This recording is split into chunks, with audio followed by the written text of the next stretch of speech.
أعوذ بالله من الشيطان الرجيم بسم الله الرحمن الرحيم اللهم صل على سيدنا وحبيبنا وشفيعنا وكريمنا ورؤوفنا ونورنا وملجانا ومأوانا ومولانا محمد صلی اللہ علیہ وآلہ وصحبہ وبارک وسلم مولاي صل وسلم دائما ابدا على حبیبک خیر الخلق کلہم یا رب بالمصطفیٰ بلغ مقاصدنا واغفر لنا ما مضى واسع الکرم۔ محترم ناظرین اکرام، السلام علیکم ورحمۃ اللہ وبرکاتہ۔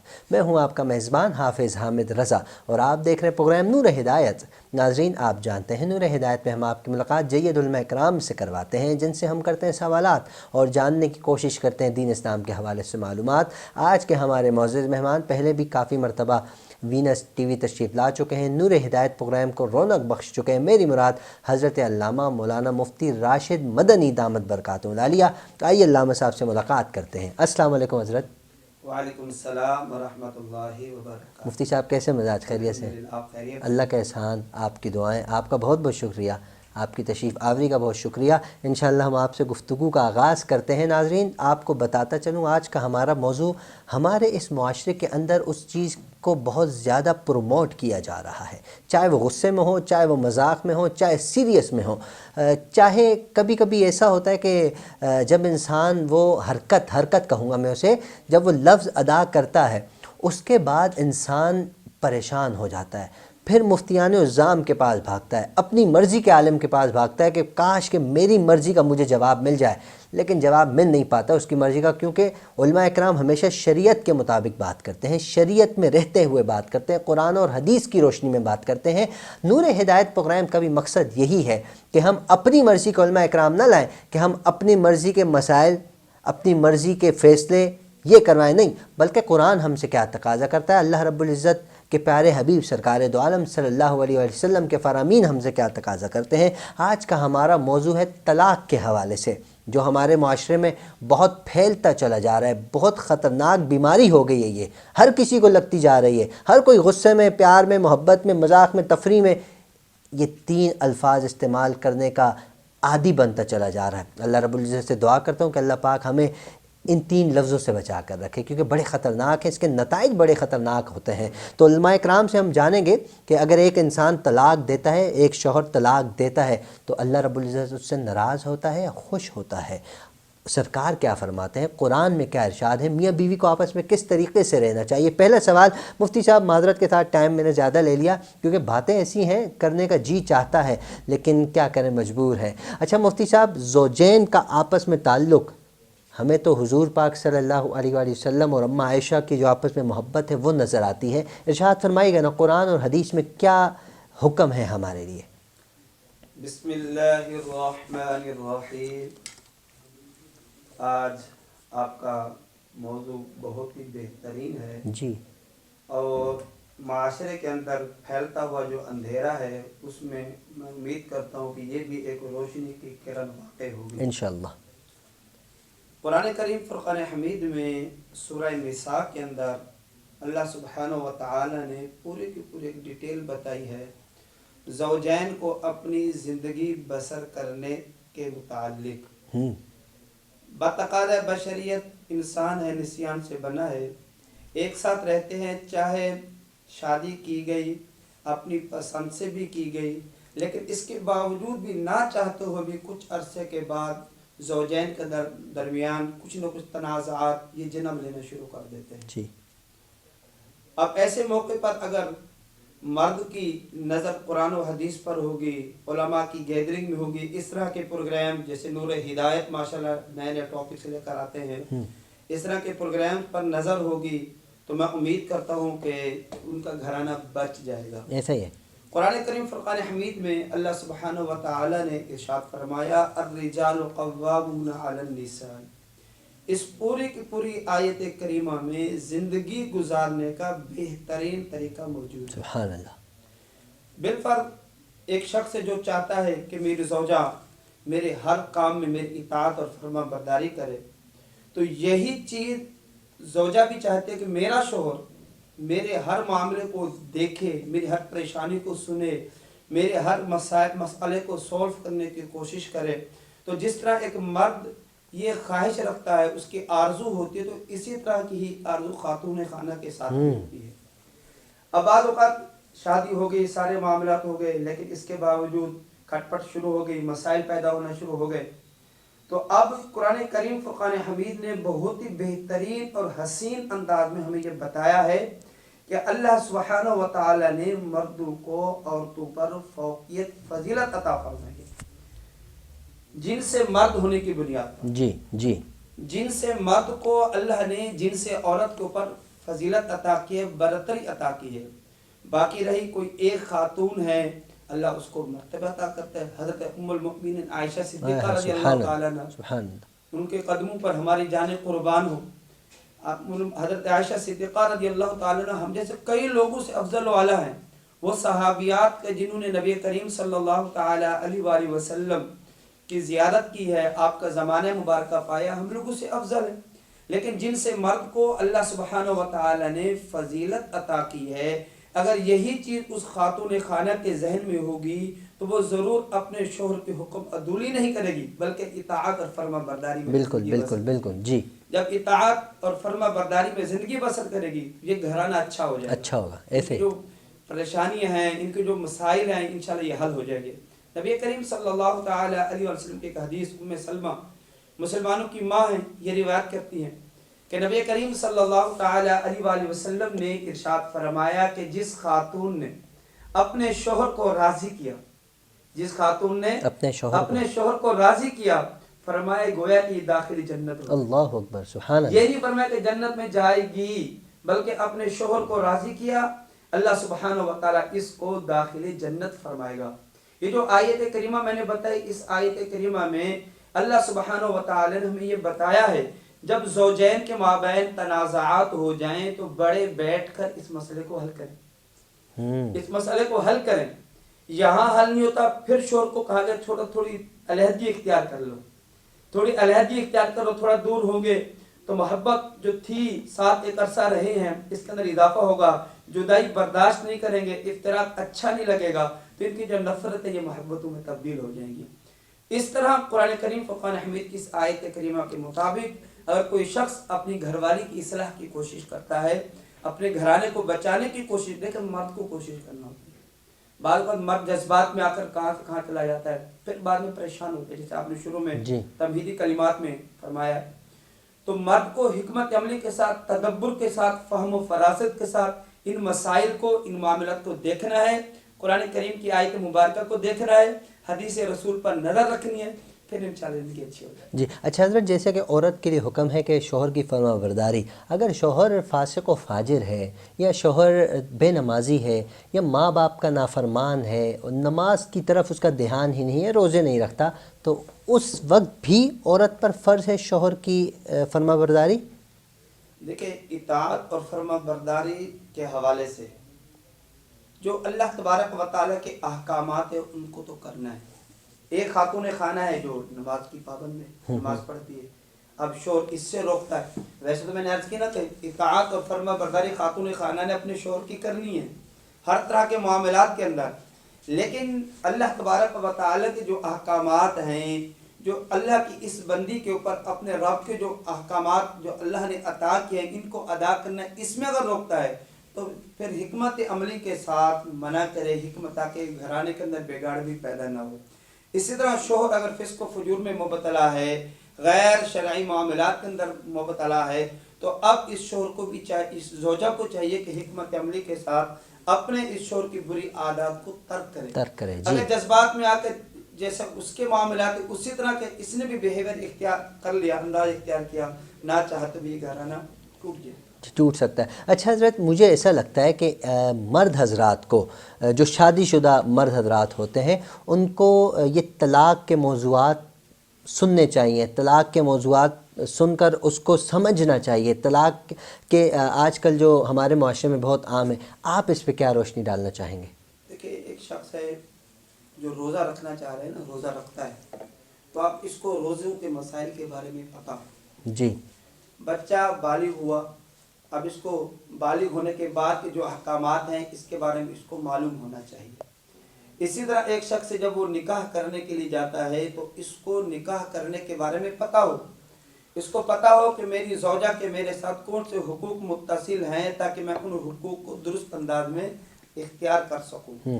اس طرح کی بچی ہے، اس کا نکاح ہو رہا ہے، اس کی شادی ہو رہی ہے، تو اس کو پتا ہو کہ اب میرے شوہر کے مجھ سے کون کون سے حقوق لاحق ہو رہے ہیں اور وہ کون کون سے حقوق ہیں جن کا وہ مجھ سے تقاضا کرتے ہیں تاکہ میں ان کو درست کر سکوں. جی. اس طرح ہم بچوں کے نکاح ہو رہے ہیں، سارے معاملات ہو رہے ہیں، لیکن بچے کو پتہ ہی نہیں ہے. بعض اوقات تعلق زوجین قائم کرنا منع ہے.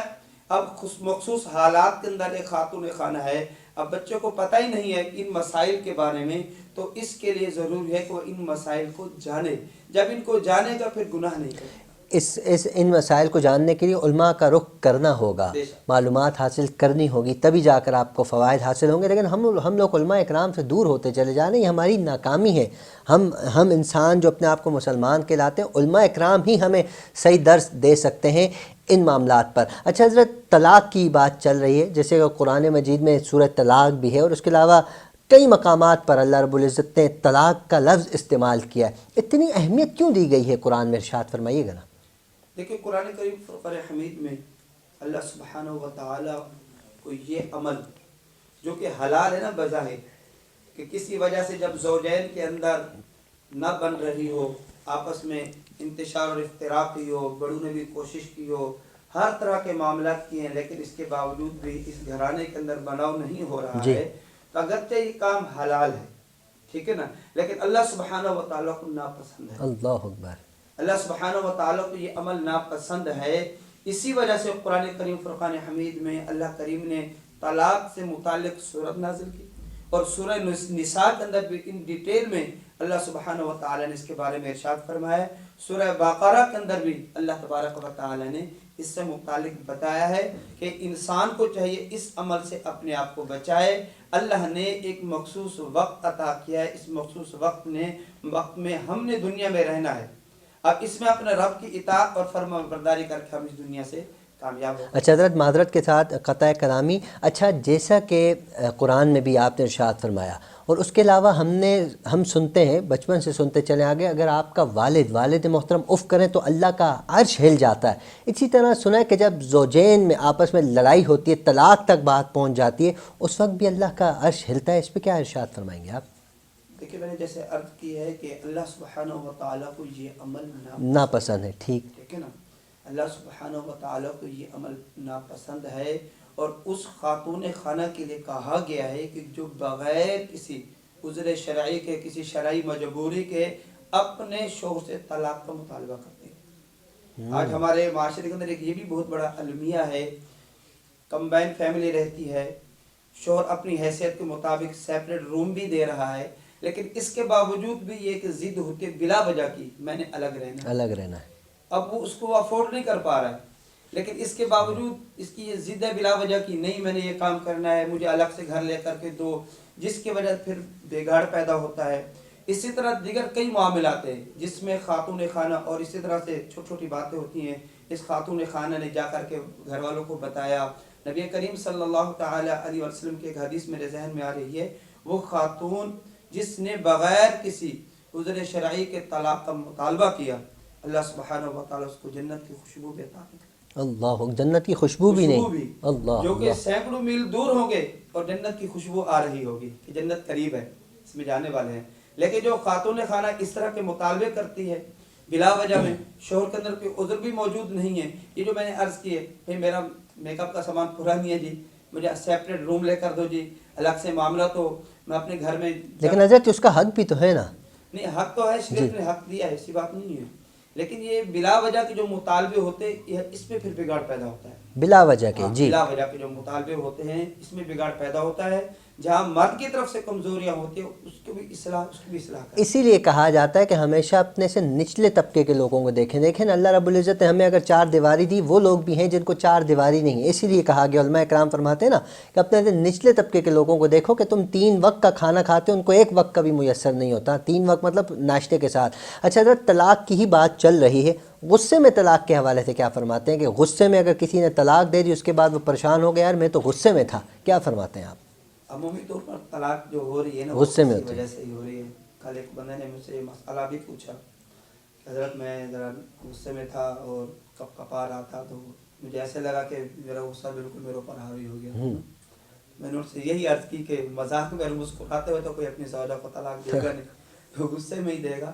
لیکن شیطان بھی غصے کے وقت بالکل حاوی ہوتا ہے. فقہائے کرام نے ہمیں ایک ضابطہ دیا ہے, اگر ایسا غصہ ہے کہ عقل ہی جاتی رہی. اب ہمارے یہاں جو عمومی طور پر غصہ ہوتا ہے, سرخ ہو جانا, ٹھیک ہے نا, الفاظ درست ادا نہ کر پانا, اور اسی طرح سے ہاتھ پیروں کا کانپنے لگ جانا, ہم یہ سمجھتے ہیں کہ اس طرح کا جب غصہ ہوتا ہے تو یہ اینڈ ہے. نہیں, بلکہ یہاں تک اگر غصہ ہے تو فقہائے کرام نے فرمایا ہے اس غصے میں اگر کسی نے اپنی زوجہ کو طلاق دی تو وہ طلاق واقع ہو جاتی ہے. اس غصے میں کسی نے طلاق دی تو وہ طلاق واقع ہو جائے گی. اب اگر ایسا غصہ ہے کہ عقل ہی جاتی رہی, اس کو پتہ ہی نہیں ہے, وہ ایک الگ صورتحال ہے. اور 99% جو ہے وہ یہی ہے کہ عمومی غصہ ہوتا ہے, لال پیلا ہو جانا, ہاتھوں کا کانپنا لگ جانا, ہاتھ پیروں کا, اور اس طرح سے الفاظ درست ادا کرنے پر قادر نہ ہونا. تو یہ جو معاملات ہوتے ہیں, اتنا جس کو غصہ آیا, اس صورت میں اگر کسی نے طلاق دی وہ طلاق واقع ہو جائے گی. اور اگر مذاق میں دے دی بھائی, جیسے آپ نے فرمایا نا, ہنستے ہوئے تو خیر کوئی نہیں دیتے, لیکن مذاق میں دے دی تو اس کا کیا فرمایا؟ ہیں. نمبر 1 نکاح, طلاق, اور طلاق دینے کے بعد ایجاب و قبول کرنا, نا, رجاعت کرنا. تو یہ 3 عمل ایسے ہیں کہ اگر کسی شخص نے مذاق میں بھی کیا نا تو یہ نافذ العمل ہو جاتے ہیں. اب کسی نے طلاق مسکراتے ہوئے کہا, بعض اوقات ایسے پروگرام ہو رہے ہوتے ہیں, اگر کسی نے اپنی زوجہ کو مسکراتے ہوئے بعد میں کہے کہ قلبی طور پر میرا ارادہ نہیں تھا, ایسا مزاح میں نے اس طرح کا عمل کیا ہے, تو شریعت مطہرہ کے اندر یہ واضح ہے, کوئی مذاق کے اندر دے یا سنجیدگی کے ساتھ دے, طلاق واقع ہے. اچھا حضرت, ایک بندہ ہے وہ اپنی وائف کے ساتھ رہنا نہیں چاہتا, وہ چاہتا ہے کہ میری وائف میرے گھر والوں کی خدمت کرے, حالانکہ اسلام میں, شریعت میں کوئی اس لڑکی پر فرض نہیں ہے, حکم نہیں ہے کہ تم نے کرنی ہے. وہ ایک محبت کی الگ بات ہے کہ آپ ان کے اپنے شوہر کے والدین کی خدمت کریں. اگر ایک شوہر ہے وہ اس پر زبردستی کرے کہ تم نے خدمت کرنی, وہ بیچاری خود بیمار پڑی, وہ آپ کے والدین کی خدمت بھی کرے, آپ کی بھی کرے, گھر کا کھانا پینا ساری چیزیں بھی کرے, لیکن وہ بندہ اس بات پر اڑا ہوا ہے, وہ اس بات پر اس کو چھوڑ دیتا ہے, حالانکہ ماں باپ کا رتبہ بھی بہت بڑا ہے. ایسے شخص کے بارے میں کیا فرمائیں گے آپ؟ جو شروع میں نے عرض کی تھی 5ویں پارے میں جو آیت کریمہ ہے, اسی آیت کریمہ کے اندر اللہ سبحانہ و تعالی نے یہ بھی فرمایا ہے کہ اگر کسی خاتون خانہ سے کوئی غلطی مسٹیک ہو جاتی ہے, وہ اس پر رجوع کرتی ہے, تو اس شخص کو چاہیے جو بظاہر بہادر بنا ہوا ہے, صنف نازک پر ظلم و ستم کرنے کے بجائے اپنی بزدلی کو بہادری سمجھ رہا ہے, اس بہادر کو چاہیے اس کے ایکسکیوز کو قبول کرتے ہوئے درگزر کرے. یہ اس سے درگزر کرے گا, اللہ تبارک و تعالی اس کی خطاؤں سے درگزر کرے گا. سبحان اللہ. اب وہ شخص جو زبردستی کہہ رہا ہے, جو خود ایک خاتون خانہ ہے, جو بیمار ہے, آزمائش میں ہے, اب یہ چاہ رہا ہے کہ ساتھ میرے والدین کی خدمت کے ساتھ, دیکھیے یہ استحساناً معاملات ہوتے ہیں, استحساناً حکمت عملی کے ساتھ, پیار محبت کے ساتھ خدمت کرنے کے بعد اللہ کریم جو بات کی نعمتیں عطا کرتا ہے نا, اس شخص کو چاہیے, جیسے میں نے کہا نا کہ اس شخص کی تربیت ہوگی. نکاح سے پہلے اس کو یہی علم تو سیکھنا تھا کہ اگر میں کمبائن فیملی میں رہوں گا تو میں نے کس طرح سے سروائیو کرنا ہے, سیپریٹ رہتا تو پھر میں نے کس طرح سے سروائیو کرنا ہے, اپنی زوجہ کے حقوق میں نے کس طرح سے درست انداز میں ادا کرنے کی کوشش کرنی ہے. وہ بگاڑ یہیں پر پیدا ہوتا ہے کہ جب ایک شخص کو پتہ نہیں ہوتا, وزید ہوتا نہیں یہ کام کرنا ہے, میرے والد کا بھی یہ کرنا ہے. بعض اوقات بڑے بھائی ہوتے ہیں یا چھوٹے بھائی جو جوان ہوتے ہیں, ساتھ دیور بھابھی, یہ بھی معاملات ہوتے ہیں. اس میں بھی مرد کو چاہیے بہت زیادہ احتیاط کے ساتھ معاملات کو اختیار کرے, اور زبردستی نہ کرے, بلکہ نیک اعمال اور اپنے ساس سسر کی خدمت کرنے کے بعد اللہ کریم جو اس کو صلہ عطا کرے گا, مستقبل میں اولاد کی صورت میں بھی اس نے بھی ساس سسر بننا ہے. ایسا ہی ہے, آج یہ خدمت کرے گی تو کل کو نہ چاہتے بھی اس کی اولاد بھی اس کی جیسی کرنی ویسی بھرنی. یہ چیزیں بتائے گا تو انشاءاللہ وہ گھر بھی اچھا ہوگا اور خاتون خانہ بھی اطاعت گزار بھی. حضرت وقت اختتام کی جانب ہے پروگرام کا, جاتے جاتے زوجین کے حوالے سے یقیناً ہماری آڈینس دیکھ رہی ہوگی, کیا مشورہ دینا چاہیں گے کہ کس طرح آپس میں پیار محبت سے رہیں؟ دیکھیں, ایک تو میں یہ بات بھی عرض کرتا چلوں کہ آج لوگ یہ سمجھتے کہ اگر ہم نے طلاق دے دی, اب اگر 60 روزے رکھ لیے جائیں یا مسکینوں کو کھانا کھلا دیا جائے تو اس سے وہ طلاق جو ہے وہ ختم ہو جائے گی. ٹھیک ہے نا, لوگوں کے اندر ایک یہ کنسپٹ پایا جا رہا ہے, یہ عمل درست نہیں ہے. یا اس طرح کے اور بھی بہت سارے لوگوں نے خود ساختہ یہ چیزیں طے کر رکھی ہیں, اگر کس شخص نے اپنی زوجہ کو طلاق دے دی ہے, وہ ان اعمال کو اختیار کر لیتا ہے تو اس کی زوجہ اس کے ساتھ رہ سکتی ہے. اور معاذ اللہ ایسے واقعات سننے کو آئے ہیں